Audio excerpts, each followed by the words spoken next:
sorotan dari Gubernur DIY Sri Sultan Hamengkubuwono X. Dalam keterangannya, Sultan berharap agar aksi kelitih tak muncul dan mengganggu sektor pariwisata. Kalau mereka ngelawan, balu langsung mas jatuh. Sultan lantas menyinggung soal lembaga khusus bernama Prayuwana untuk menangani kenakalan remaja di wilayahnya. Pernyataan yang sebelumnya pernah disampaikan oleh Polda DIY, kelitih ini sebenarnya memang tidak ada dalam KUHP tentu saja. Mau masuk geng tuh kamu harus geteh gitu loh, nyari darah gitu. Secara kerucut, kalau sekarang tuh kayak halayak umum bisa kena. Jadi misalkan anak kuliahan yang udah nggak terlibat apapun, atau orang kerja, atau orang mau berangkat ke pasar, itu pun bisa kena.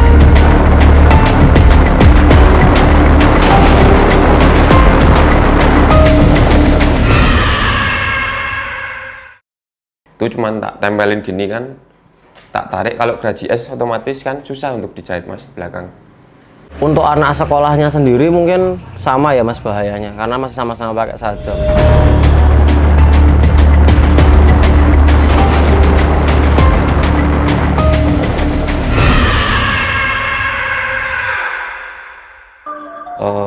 Kita cari muter keliling nih, cari tempat gimana biar bisa ketemu musuh, sama-sama ketemu musuh di tempat lain gitu, di tempat manapun gitu. Itu kelitih sebenarnya kayak gitu dulu. Itu ada, kalau gengku dulu itu ada syarat untuk masuk sih mas. Itu syarat wajib yang harus dipenuhi. Syarat pertama itu ini sih mas, pertama yang paling pertama itu ya minta seragam ya. Bonus kalau ngajar sih bonus, hitung aja bonus kalau dapat tempat sepi. Yang kedua itu udah dapat seragam, lepas kunci motor, buang ke sawah ke yang jauh biar dia baliknya jalan gitu. Itu kalau keinget-inget sih masih sampai sekarang tuh nyeselnya minta ampun gitu mas. Nah, kalau dulu kan namanya remaja kan mas, pemikirannya masih belum sempat mikir orang tua, belum mikirin, pengennya masih seneng terus gitu mungkin. Istilahnya gini mas, kalau mereka nggak ngelawan sih mas, kalau aku pribadi sih, aku dulu pertama nggak tegaan mas, nggak tegaan. Kalau mereka ngelawan, balu. Kalau mereka nggak ngelawan, paling cuma tak lepas seragam, kunci, tinggal. Yang penting dapat seragam sekolah musuh gitu. Itu kalau siang. Itu siang jam 12 gitu, itu ujian awal masuk mas, biasanya gitu. Itu paling enggak seminggu itu 3 kali, seminggu ya 3-4 kali lah, soalnya kalau hari Jumat kan hari sakral dulu di gengku.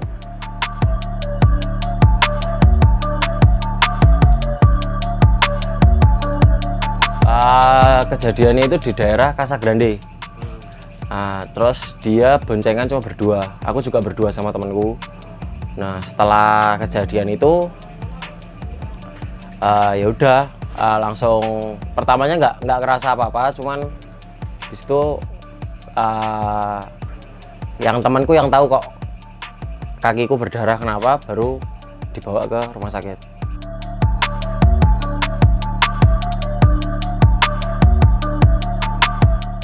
Kalau dampaknya aku sendiri kan mungkin aku nggak ngalamin deh mas, soalnya aku 2016 sampai 2019 tuh aku disuruh pindah ke Jakarta, dan akhirnya aku pindah ke Jakarta.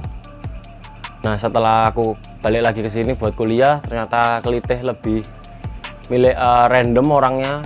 Itu mungkin aku kayak lebih was-was sih mas, apalagi sekarang aku pulangnya di atas jam 2, jam 3 gitu, terus ya lebih was-was sih, karena kita nggak pakai atribut SMA atau sekolah manapun, kadang bisa kena, apalagi pakai atribut.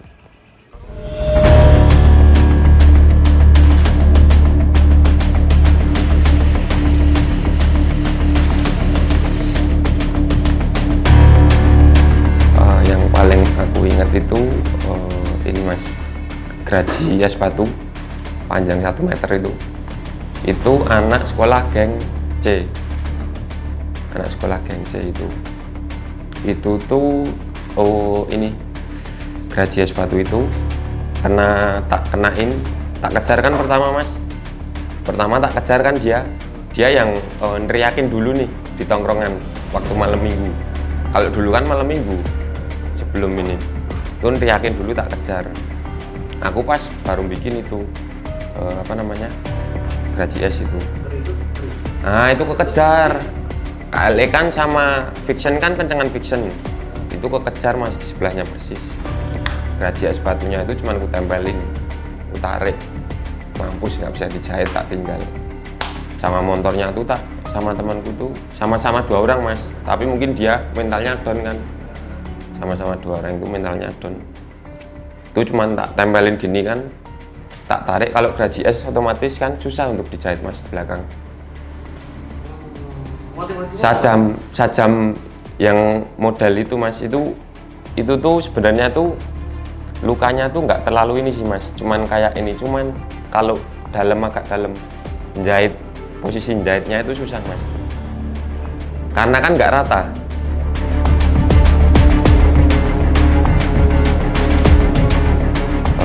Kalau siang sih jarang pakai yang ini, pakai yang sajam. Kebanyakan tumpul, cuman tumpulnya itu kalau punya aku dulu ini apa namanya, stick apa itu, stick bisbol yang dari kayu itu pakai paku Mas, atasnya tuh full paku. Nah itu kalau nyari seragam gitu, kalau dia berani teriak itu baru keluarin.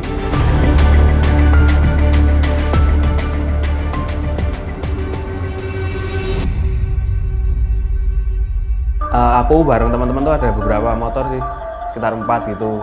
Cuman habis dari lampu merah itu mereka masuk gang arah rumahnya sendiri-sendiri gitu. Tinggal aku lurus sendiri. Nah terus posisi itu kan hujan deras. Aku berhenti sebentar kan buat neduin HP, tak masukin ke tas. Nah pas aku mau balikin tas lagi ke punggung, itu udah keduluan langsung disabet gitu sama pelakunya. Pelakunya langsung nyabet Mas. Jadi posisi aku berhenti itu langsung dia dari belakang langsung nyabet, dan posisinya dia cuman 1 motor, jadi nggak kayak aku juga nggak curiga kalau ada rombongan gitu. Terus kemudian apa ya? Kemudian dia langsung habis nyabet itu dia juga nggak nyebutin dia dari sekolah mana atau geng mana gitu. Terus dia langsung pergi, dan ya udah aku kayak pertama belum sadar juga Mas. Cuman kayak itu soalnya kayak dipukul benda tumpul sih Mas rasanya. Terus pas dia pergi itu celuritnya masih ditenteng. Jadi itu aku baru ngeh, terus aku cek sini kan pinggangku, ternyata itu berdarah. Terus itu kan posisi jalannya juga sepi, jadi mau minta tolong sama orang juga bingung. Terus itu posisinya sebenarnya deket sama rumah Mas, mungkin cuman jarak kejadian sama rumah sekitar 1 kiloan lah kurang lebih. Terus ya aku mikirnya ya udahlah dibawa ke rumah aja, nanti diobat merah sembuh gitu mikirnya. Tapi kan terus aku bawa motor lagi, tak lanjutin, posisi semakin hujan deras, terus kayak darahnya keluar terus gitu kan, rasanya kayak mau pingsan gitu kan. Terus aku neduh di kayak orang neduh gitu. Nah di situ ditanyain sama yang neduh, kenapa Mas gini. Terus aku bilang kena klideh Pak gini. Terus langsung dibawa ke rumah sakit. Nah dari rumah sakit itu ada kan itu langsung masuk berita. Jadi waktu aku neduh itu ada yang ngefotoin gitu loh Mas. Terus zaman dulu kan ICJ itu masih booming gitu lah. Langsung masuk berita ICJ itu. Teman-teman ada yang tahu beberapa sih, terus ada yang langsung nyamperin ke rumah sakit ngaruh kayak gitulah. Terus ya udah gitu aja sih. Itu posisinya aku nggak pingsan Mas, jadi masih benar-benar sadar dari habis kejadian itu. Itu kalau kata dokter sih 3 lapis jahitan, totalnya 27. 27 jahitan? Iya, total 3 lapis tapi. Itu posisi bagian mana Mas? Sini, pinggang kanan. Ini Mas.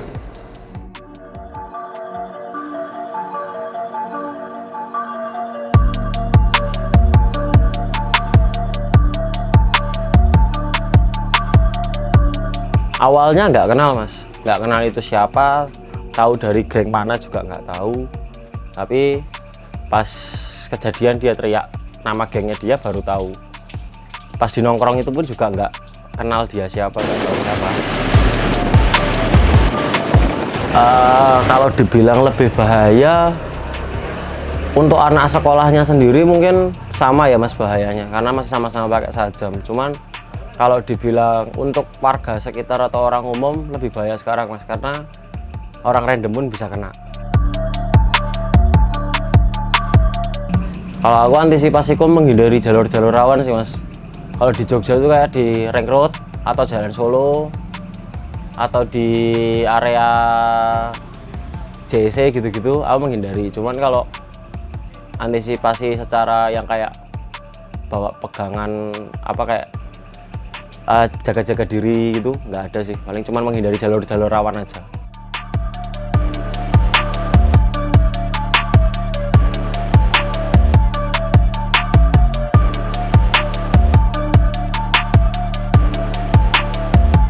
Kalau zaman segitu nggak ada mas, puas, adanya cuma puas.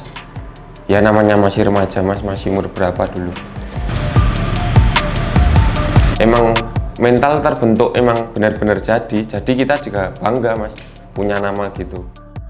Enggak sih, kebanyakan ya emang musuh bebuyutan aja sih mas. Musuh bebuyutan dari zaman alumni dulu ya mungkin ya, kita kan cuma generasi penerus, jadi cuma ngelanjutin. Itu lokasinya itu di ini mas, dulu sebelahnya kan ada Kodim ya. Itu dulu itu kan itu kan masih ikut wilayah Kodim, masih ikut wilayah Kodim kan itu. Jadi kan aku parnonya di situ mas, karena temen satu gengku mas yang di ini sparring pertama. Terus licik, istilahnya licik itu temanku kan cuman bawa nyamperin 3 orang kalau nggak salah, yang jago-jago sparring sama situ. Sparring menang semua nih, punya aku 3 jatuh. Terus yang lain berdiri semua, mau istilahnya nggak sportif gitu loh mas. Oh kalau sparringan itu antar teman mas. Kalau pas gabut aja, misal malam minggu ini sih. Kalau enggak, kalau pas lagi liburan, pada kan ada kan liburan Danakas gitu, itu liburan gitu kemana, ke pantai, itu pada sparring. Emang ada kultur itu? Gimana? Ada kultur sparringan latihan gitu? Kalau aku sih nggak bakat mas, tapi sering menang aku mas. Tapi nggak ikut bela diri apa-apa, tapi cuman sama teman. Tapi bener mas? Kalau sama musuh belum pernah aku mas. Kalau Pernah sih SMP sih. nek gegengan ya sama-sama sok ngajak di sparringan gajah ya ada juga. Ya Janjian, ada, tapi cuman 1-2 sekolah yang mau berani sampai gitu. Itu pun ada satu yang dulu itu karena udah rencana mau ngeroyok temanku yang 3 ini. Nah gitu. Nah gara-gara itu aku sampai molotov tadi itu di Burjonan itu tak lempar mas. Itu motorku itu masih baru, aku baru beli beat, dibeliin bapakku mas. Motor itu baru sehari mas, udah ke kepalanya kenok senjata tumpul yang ini tuh loh, yang kena kenok tuh kepalanya pecah, baru sehari tuh dari dealer. Habis itu sini apa punggungku sampai kenoknya patah mas. Itu tahap pertama itu gara-gara itu beli motor itu, yang pertama udah motorku hancur, kepalanya pecah, kedua ini punggungku dikenokin sampai kenoknya patah. Tak kejar motornya, kan aku bawa beat cuman dulu mas, beat. Tak kejar bawa beat, motornya yang ngenokin aku di belakang tuh Vision kalau nggak salah zaman dulu. Kan logikanya kan udah nggak etis kalau mau ngejar kan mas. Udahlah balik aja gitu. Kejadian terakhir itu ini sih mas, dulu korban sampai opnam 1 bulan itu yang pertama itu kejadian itu waktu malam takbiran itu habis lulus kayaknya kalau nggak salah aku, habis lulus sekolah malam takbiran nyalain petasan mas di jembatan Pogung, jembatan Pogung itu. Nah itu tuh tiba-tiba ada satu datang naik motor sendiri, nanyain yang gembor-gembor tempatku siapa tadi gitu. sambil mukanya jelek tuh kayaknya habis minum kan mungkin. Aku sama teman-temanku lagi empat orang tuh bawa mobil seneng-seneng naik petasan kan nggak terima tuh mas. Logikanya udah naik mobil, kenal pot standar, dia nyarinya yang pakai motor, yang bawa motor ngebut-ngebut. Tak suruh berhenti kamu, nggak mau dia, tak kejar berempat sama temanku. Ketemu itu di tongkrongannya itu ada kalau nggak salah 15 orang, aku cuma 4 orang nggak bawa apa-apa. Turun langsung berhenti itu mas, saya turun semua, asal ada apa pukulin, bubar semua itu. Padahal sama alumninya itu, alumni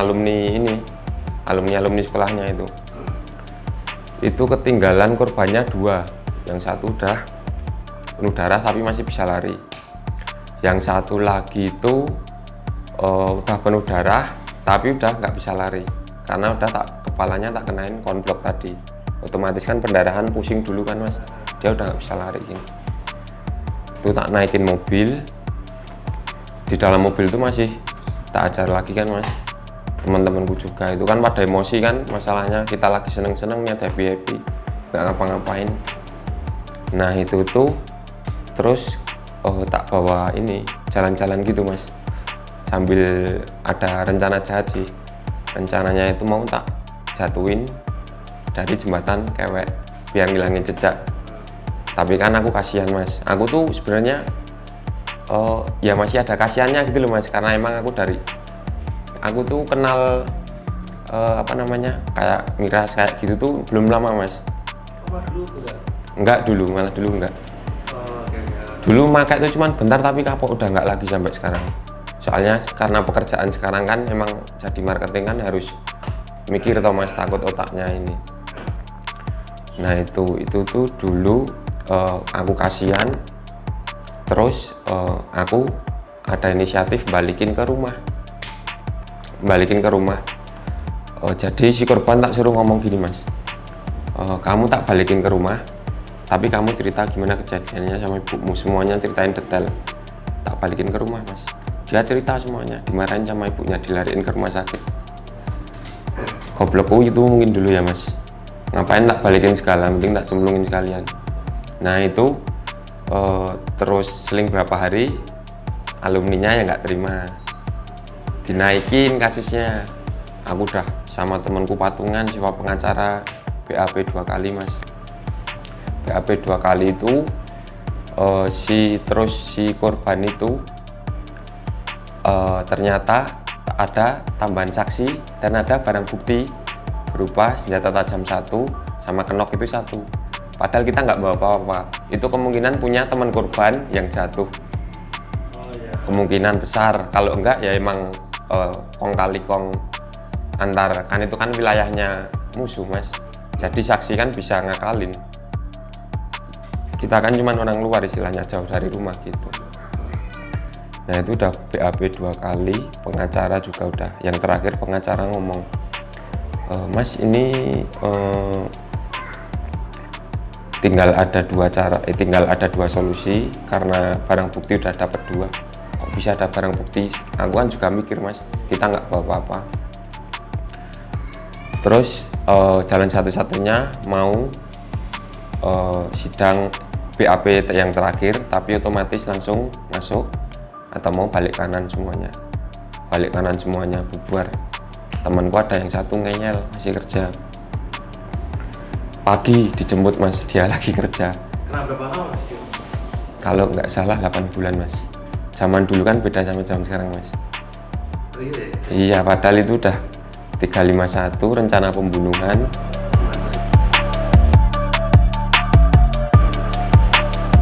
Nah aku sempat emosi gara-gara itu mas. Itu kemungkinan besar toh mas, karena mungkin ya mas, gara-gara penjualan miras sekarang kan tahu sendiri kan di Jogja, mau sudut B, A, B, C ada sendiri kan, mungkin penyebabnya juga itu. Yang pertama, remaja kan, yang pertama kan nggak mikir belakangan, yang penting eksekusi dulu. Apalagi kalau ketambahan alkohol. Jadi kan asal mas, dia dia emosi, nggak dapat musuh, asal ada orang ini orang ke pasar digini, orang balik kerja dibacok kan namanya konyol itu mas. Itu malah nggak ada seninya kayak gitu. Itu istilahnya cuman gimana ya, apa ya istilahnya, penjahat tapi nanggung. Mending kalau mau jadi penjahat sekalian kan jadi pembunuh bayaran yang gede, ikut kelas kakap gitu kan mas. Kalau cuman gitu istilahnya cuman nyusahin orang tua. Bener-bener aku nyesel sampai yang terakhir ibuku sampai nangis itu, aku sampai berhenti itu mas. Aku nazar, aku merantau setahun itu kan nazar, pokoknya udah nggak mau ikut masalah istilahnya kekerasan lah, politik lah, tentang politik, sepak bola, apalagi geng. Aku udah nazar, udah itu semua. Ya istilahnya kalau teman-teman masih cuman ngurangin ke wilayah situ lagi gitu loh. Kalau udah dapat karmanya mas, kalau udah dapat karmanya baru ngerasain nyeselnya, susahnya, baru bisa berhenti itu. Ya bisa dibilang karma, bisa dibilang hidayah ya mas. Aku dulu dapat karma mas, di Bali itu kerja, nggak kenal siapa-siapa, nggak punya saudara mas. Namanya aja juga lagi itu tadi kan, di Bali itu nggak kenal siapa-siapa, nggak punya saudara siapa-siapa. Aku ngekos itu kan balik kerja mas, jalan kaki ke Alfamart. Alfamart sama kos itu kurang lebih 400 meteran lah, jauh lah jalan kaki. Sampai Alfamart capek mas. Di Bali itu ada anak Papua mabuk. Aku nggak ngapa-ngapain, ngeliatin cuman bentar doang terus masuk mas, beli rokok. Habis keluar dari Alfamart itu, ngapain kau lihat-lihat gini gitulah. Aku kan jawab kan, mungkin dia posisi lagi mabuk nggak terima kalau aku jawab. Langsung mas, jatuh 12 orang itu mas, kinjok tuh, wah jatuh, memar semua, lecet tuh, lari. Aku lari tuh mas, minta di Bali kan jam 10 kan udah sepi mas, beda sama sini mas, Bali jam 10 udah sepi. Lari minta tolong, nggak ada yang nolongin mas, jatuh, masih diajar lagi, das.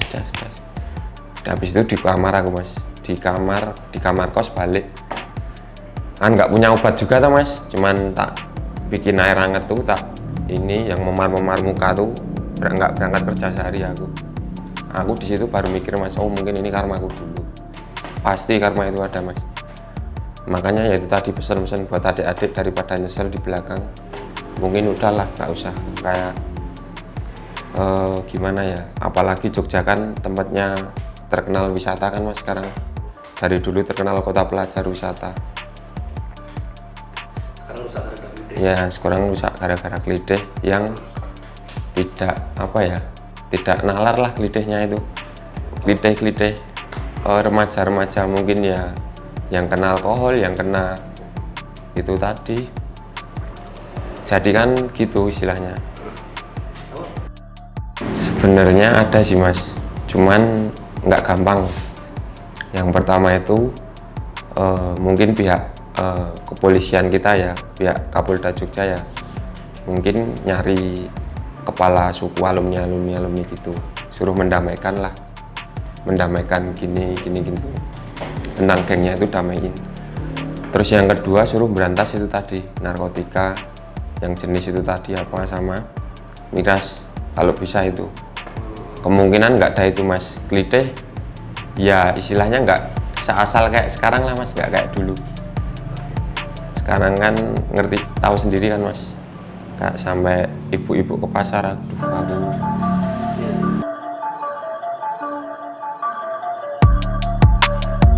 Dengan posisi aku yang udah jadi korban, terus aku ikut jadi fokus ke geng itu kan, takutnya malah nanti aku kayak di geng tuh terus kayak apa namanya, sering odo-odo ngajak-ajak ayo bales, nah malah nggak ada habisnya gitu loh mas. Jadi malah saling bales gitu terus. Kan yang terjadi kayak gitu kan misalnya. Iya. Tapi mas Bagas nggak sepakat dengan itu ya? Nggak sepakat sih kalau aku. Solusi menghindari klitih tuh ya selain berserah diri nggak ada lagi mas. Ya kan kita juga nggak tahu kan apesnya orang tuh kapan dia bakal kena klitih atau dia jatuh blender watu gitu kan nggak tahu kan. Jadi ya selain berserah diri nggak ada kayaknya. Kalau mungkin di apa namanya jam-jam pulang sekolah ya mungkin ya pakai jaket lah amane gitu. Nek di waktu kejadian malam selain pasrah ya nggak usah keluar malam baik.